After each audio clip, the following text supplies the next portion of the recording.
Hello class, this is your English teacher Sanjay. I welcome you all to yet another session of English on YouTube, wherein we discuss various lessons of English honeydew text, English supplementary text, as well as English grammar. So here we are. Today we will officially begin English grammar, and I would like to start with the very basic of English grammar. So if we talk about very basic of English grammar, what is very basic of English grammar? Very basic of English grammar has to be the parts of speech, isn't it? So we are going to learn the 9 different parts of speech. Alright, what are the 9 parts of speech? How they are used, the examples, and how you're going to prepare on an advanced level to face various sort of questions that are asked in exam from time to time. Okay, so without any further delay, let us begin today's class. So now let's begin the lesson called the parts of speech. So I've already told you how many parts of speech are there. There are basically 9 parts of speech. Okay, so we'll break down each part of speech in a short video, try to understand them briefly what part of speech is with special reference to verb. Okay, so let's find out what they are. See, what are parts of speech in English grammar? If you talk about parts of speech, are basic categories of words according to their function in a sentence. See, we speak a lot day in, day out. Whatever conversation we make, communication is all about speaking, isn't it? And the way we speak is basically divided into 9 parts, and each of this part has a different name. Alright, that is what we are going to study about. See, English basically has 9 main parts of speech. They are noun, pronoun, adjective, verb, adverb, preposition, conjunction, interjection, as well as determinants. Alright, determiner for your standard might be little concrete, but then I'll try and explain it. It will be simple. So in grammar, the parts of speech is, let's say, divided into 9 parts. I prepared a brief table for the purpose of your understanding.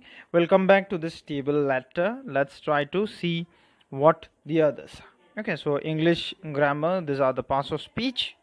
Okay, so let's take up the first one. What is noun?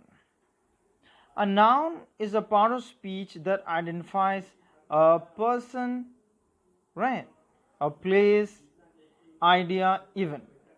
Nouns are the simplest among the different parts of speech. So if we talk about noun basically are names of person, then animal, right, then place or thing, right.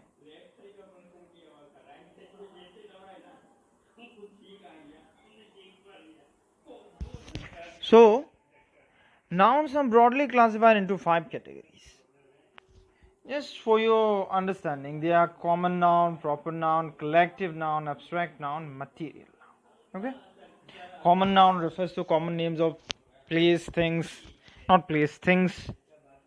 Okay, objects, for example, book, pen. If I talk about book is not limited to one single piece on earth. There are plenty of books.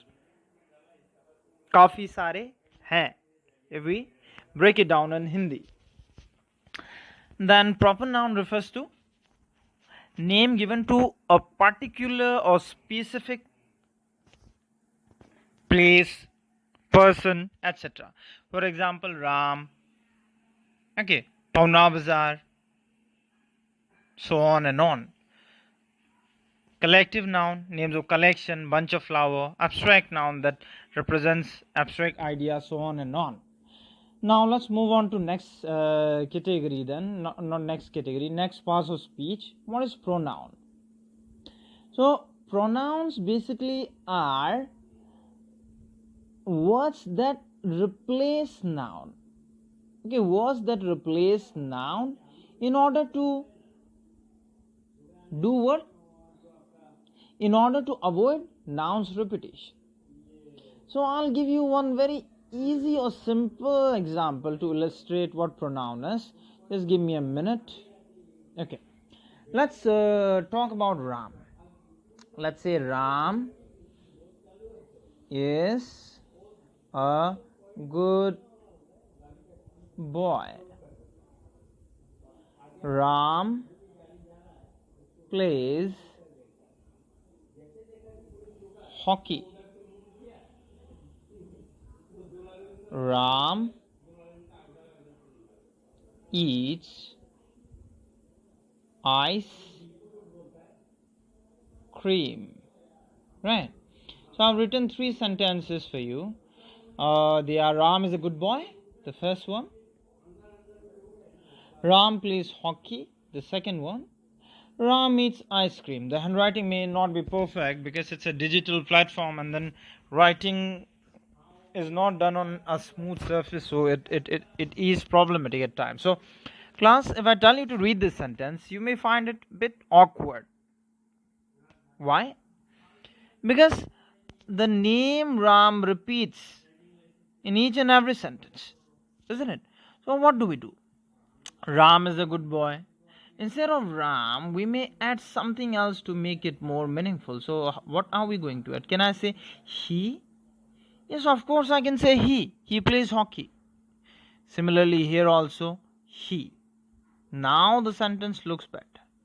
Ram is a good boy, he plays hockey, he eats ice cream, and so on. So basically words that replace noun are pronoun. Okay?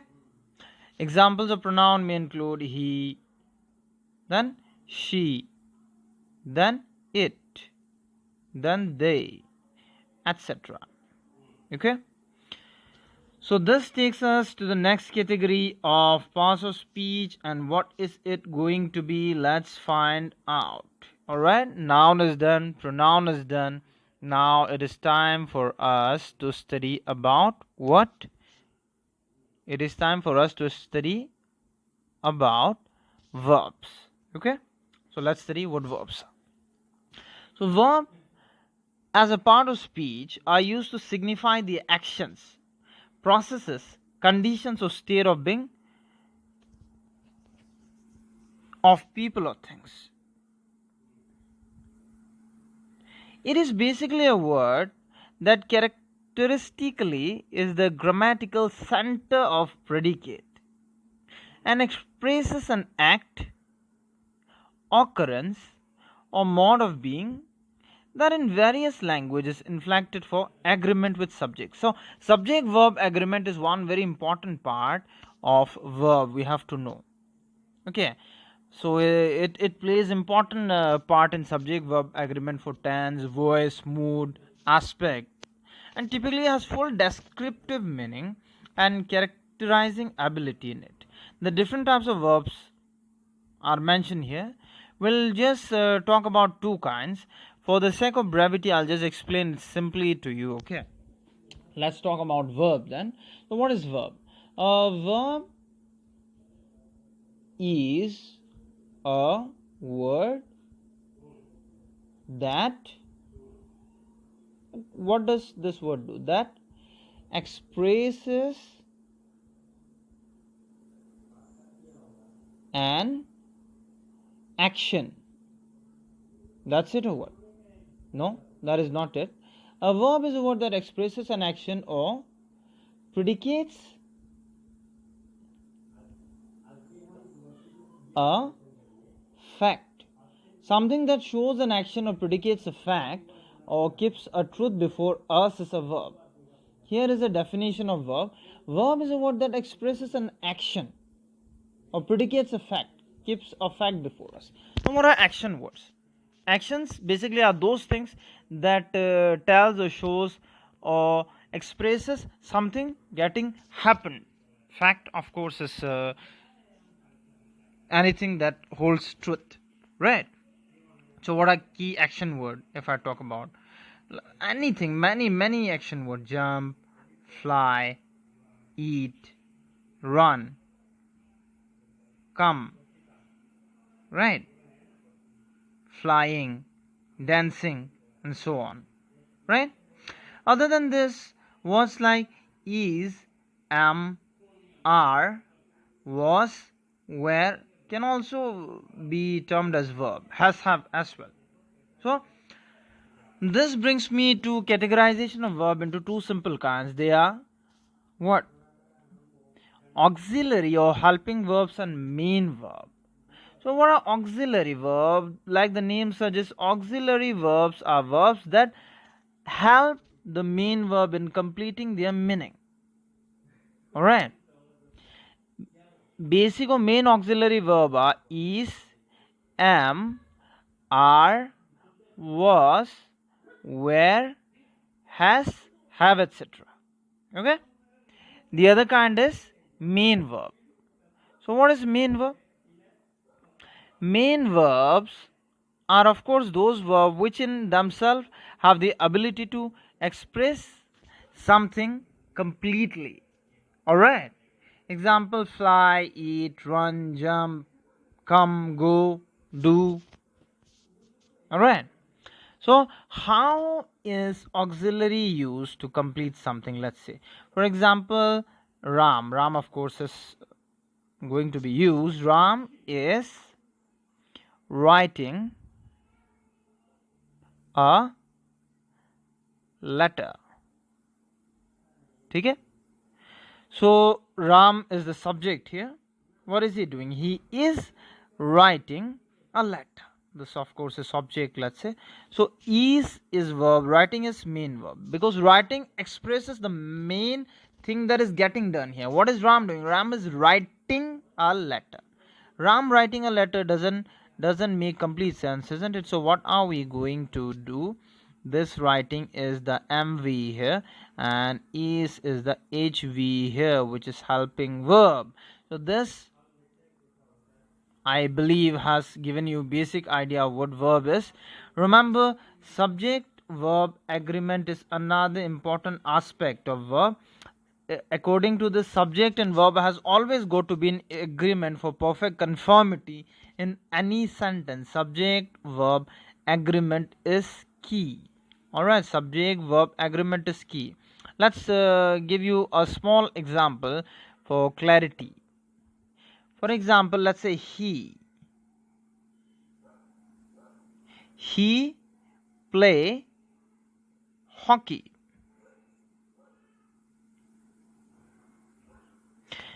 This sentence is incorrect. Why is this incorrect? This is incorrect because of this verb. Alright. So what is the correct sentence going to be? You may wonder. The correct sentence will be he plays hockey. Okay. So full stop. Now what changes have I made? The basic change that I have made here is verb. And the simple subject verb agreement rule that I am talking about is concerned with third person singular number. There are persons in grammar, isn't it? So here we are talking about third person singular number, and the rule goes like this: if the subject is in third person singular number, then S or ES, depending upon situation or the word, has to be added. So this makes subject and verb agreement complete. Alright. So there are similar rules and all which are very crucial for subject verb agreement in grammar. Grammar verb is one chief component of basics of English grammar. Okay. So this concludes the topic of verb. Now let's move on to the other topic. What do we have? Noun, pronoun, and verb have been done and dusted. Now it is time for us to read about adverb. We'll try to read as simply as possible. So what is adverb? Adverb is a word that is used to change the quality or meaning of an adjective, a verb, a clause, another adverb, or any other type of word or phrase, with exceptions of, okay, we haven't read about determinants. So adverb basically is a word that adds, let's say, to the meaning of verb or tell us more about a verb. Okay. So there are some kinds of adverb, basically time, place, manner, degree, frequency or number, reason, focus on, viewpoint, affirmation, negation. Okay. Alright.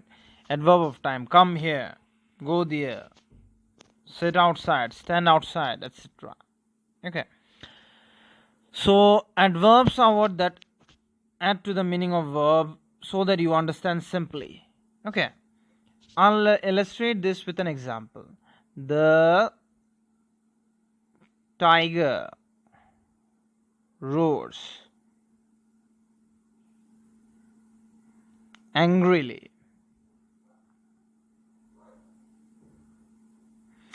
Now, what is the verb here? Very simple, that is. Roars is the verb here. How does the tiger roar?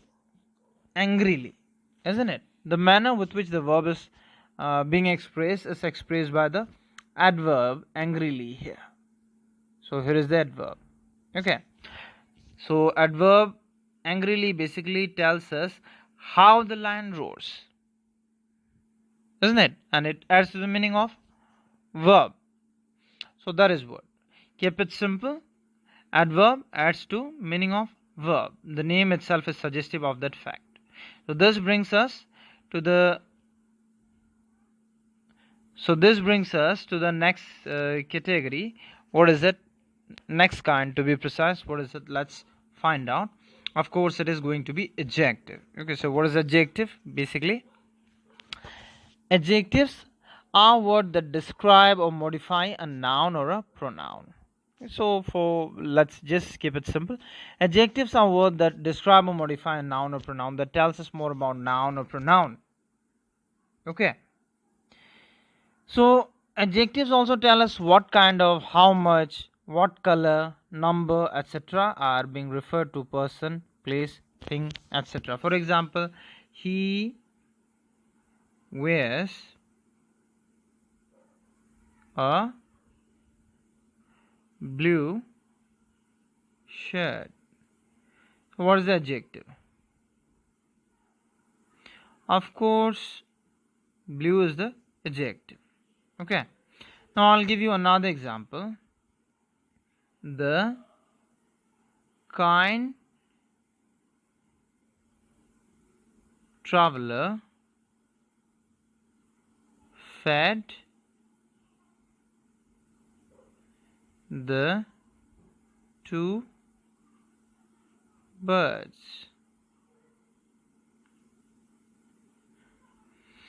So how many adjectives are there? Just one adjective, two birds, right? No, absolutely wrong. There are two adjectives here. They are one kind and the other one to itself. Okay, kind traveler. What kind of traveler? Kind traveler.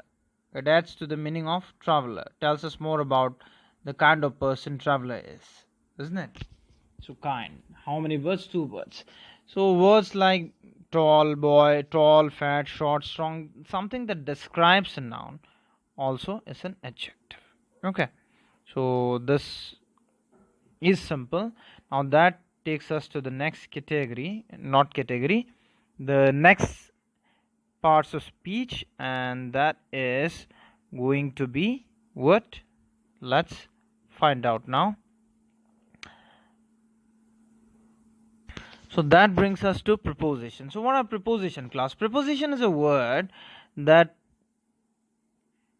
placed before a noun or a pronoun to indicate some relation between the noun or pronoun and some other word. Basically, preposition, try to understand with this word, position. Okay, expression of position with relation to an object. Okay, the noun or pronoun that is connected by the preposition is known as the object of the preposition. So some chief preposition, if you talk about some common preposition that comes in day out, in, on, at, under. Alright, so let's analyze the situation. Okay, let's say I have a table. Pardon my bad drawing skills. Okay, let's say I have a table here. See, bad drawing skill just kicks in. Yeah, Let's just try. Yeah, I think we can try a better some other day, not today. Yeah, so I have kept a book here. Okay, B for book. Now, where is the book? If someone asks you, your answer will be simple. Your answer will be the book is on the table, right? So now somebody comes up and takes this book off, and he decides to keep the book here. Okay, right? So now where is it? Let's say it's here. Okay, just proportionate. So I'll say it's under the table. What will I say? Where's the book? The book is under, U-N-D-E-R, under the table. Okay, on, under. Okay, so now what do I do? After under, what do I do? Let's say I had to remove the book. Okay, I'll just remove the sentence.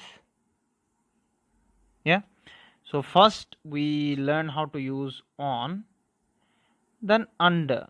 Similarly, if I change the position, if I keep it over, it will be over, near, in between, below. Okay, at, basically with position and timing. Where are you? I'm at the Nariman point in Mumbai. Okay, so words, let's say, that indicate your position or position of an object with relation to another object, where it is kept, or from the frame of reference or point of view of the description of the speaker. Alright, very simple. Hint is the catchword position, preposition. So now let's move on to next kind now. It is conjunction. This also is a simple part of speech class. Conjunct means to join, right? So conjunction also plays the same role. What do? They are used to link different clauses together and to join words, phrases and sentences. So we'll keep it simple for you, class. I'll just explain you again here what conjunction is. Just give me a moment. Yeah, so what is a conjunction? Conjunction is a word that joins together words, phrases or sentences, let's say. Okay, this is the role of conjunction. Conjunct means to join. Okay, so what does conjunction do? Conjunction joins together groups of words, sentences, phrases together with one common linking word. So what are those linking words? There are some basic linking words in English grammar. They are words like and. Words like what?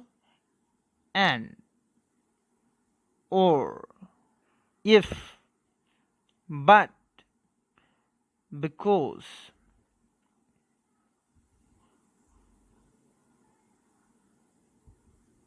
Otherwise, etc. Clear?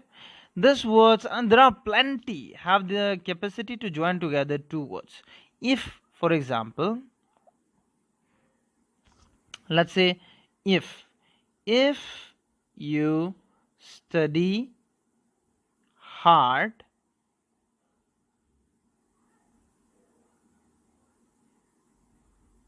you will pass the exams, right? So there are two situations here. You study hard, you'll pass the exam, and it is connected by if. Conjunction if is the main word that is to be discussed here, right? Now let's take another word. Let's say otherwise. Study hard, otherwise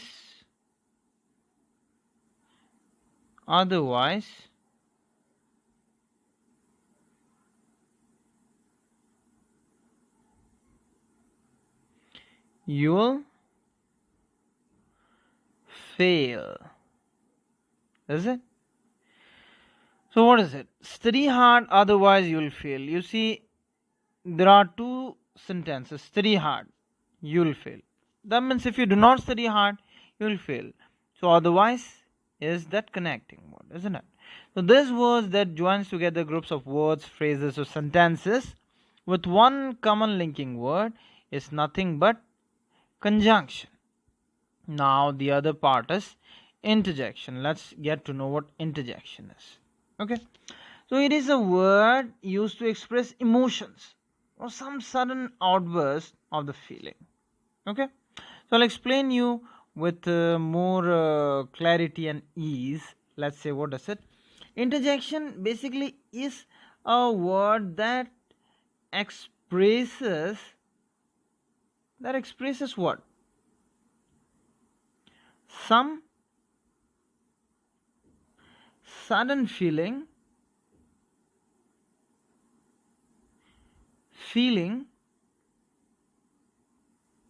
of the mind.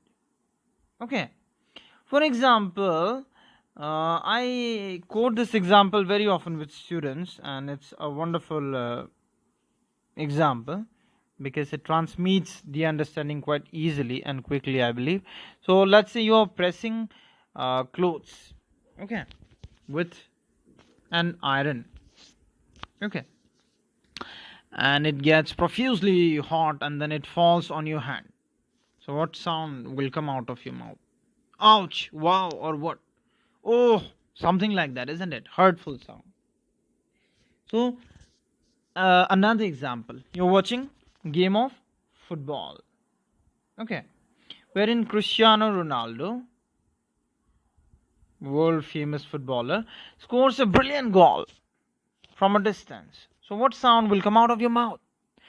Spontaneously, instantaneously, the sound that comes out of your mouth is this: wow, isn't it? You're playing a game of football, cricket, whatever you like, and then your team wins. What sound comes out of your mouth? Hooray! Hurrah! We won! Right? Something hurts you? Ouch! So these are the words that expresses some sudden feeling of your mind are called what? What are they called? Words that express some sudden feeling of the mind are called interjection. Okay, so that concludes the 8th part of speech. Now let's talk about the new addition, the new member by the name determiner. Okay, so who's he? Let's find out.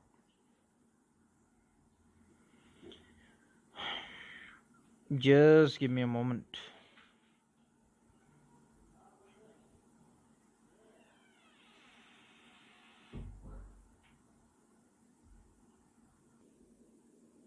Yeah, so what are determinants? Let's find out. Okay, basically, in layman language or the simplest of term, determinants are words such as this, those, my, their, which. They are special adjectives used before noun. Okay, even if you forget about this, these are words, basically words used before a noun. Okay, they are words used before a noun to show their usage. Okay, now we need to know something else about determiners. Did you know there are 6 kinds of determiner? They are divided into 6 different types. Let us find out what are the types. Okay, with the help of this simple chart. So we will take up the first 3 first. See, the first 3 are APD, articles, possessives and demonstratives. So what are articles? We have known for a long time there are 2 kinds of articles in English grammar, right? We'll not discuss, we'll just club them up. The articles basically are a, an, and the. Possessive, word that shows belongingness. My, your, his, hers, ours, theirs. Demonstrative. To demonstrate is to show something. So, what are the words? The words that include or are categorized under demonstratives are these, that, these, those, etc. Right? So, here are the three kinds. What are the rest? The rest are here: numerals, ordinals, quantifiers. We've been doing mathematics from a young age for a number of years. So, what are numerals? Numbers like 1, 2, 3, 4 are numerals. What are ordinals? Positions, let's say first, second, next, last, third, and so on. Okay. Now, what are quantifiers? Something that is indicative of quantity. Is it? What are they? Many, few, some, every, much, a lot of, any, less. Okay, class? So this is determiner, and we have successfully read what about the 9 parts of speech, right? So what are the different things that we have just read? We have simply read about noun, pronoun, right? So what are noun? If we talk about noun, nouns are names of person, place, or thing. Example: Caribbean ship, Argentina, Matthew. Pronoun, what is pronoun? Pronoun is something that takes place of a noun. I, you, he, she, it, us, them. Verb, what are verbs? Let's quicken it. Verb identifies an action or state of being. Believe, seem, finish, eat, drink. Adverbs modifies a verb, adjective, or another adverb, right? Then adjective basically modifies a noun: funny, unique, bright, beautiful, healthy.